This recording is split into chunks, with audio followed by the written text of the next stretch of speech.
Hello hi అండి.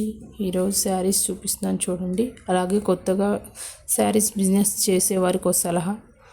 First saris business చేయాలంటే ఓపిక ఉండాలండి. తర్వాత మన దగ్గరికి వచ్చే కస్టమర్స్ ఏ శారీస్ ఇష్టపడుతున్నారో వాటిని మెయింటైన్ చేయాలి.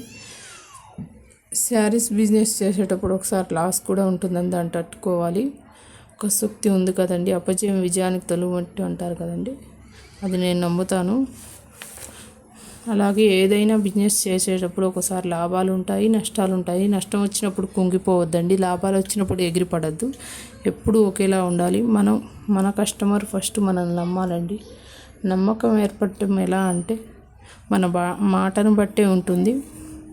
మన మాటను బట్టే మనకు విలువ ఉంటుంది. ఇది అందరికీ నచ్చాలని లేదు, ఇది నా అభిప్రాయం. అలాగే శారీస్ బిజినెస్తో పాటు నేను టైలరింగ్ కూడా చేస్తానండి. ఇంట్లో ఖాళీగా ఉండేవాళ్ళు టైలరింగ్ నేర్చుకోండి, చాలా బాగా ఉపయోగపడుతుంది. అలాగే శారీస్ బిజినెస్ కూడా. అలాగే మన దగ్గరే శారీస్ తీసుకుంటారు, మనమే కుట్టివ్వచ్చు. దానివల్ల మనకి కొంచెం లాభమేనండి. ఎందుకంటే మన దగ్గరే తీసుకుంటారు, మనమే కుట్టివ్వాలి.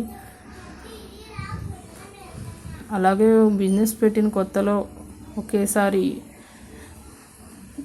ప్రాఫిట్ ఉండదండి. చిన్నగా ప్రాఫిట్, మెల్లమెల్లగా మన బిజినెస్ పెంచుకుంటూ రావాలి. ఒకేసారి తెచ్చిపెట్టినా కూడా స్టాక్ మనం వచ్చే మనకి ఎలా జరుగుతుందో అలా బిజినెస్ పెంచుకుంటూ పోవాలండి మెల్లగా. అందరికీ నచ్చాలి.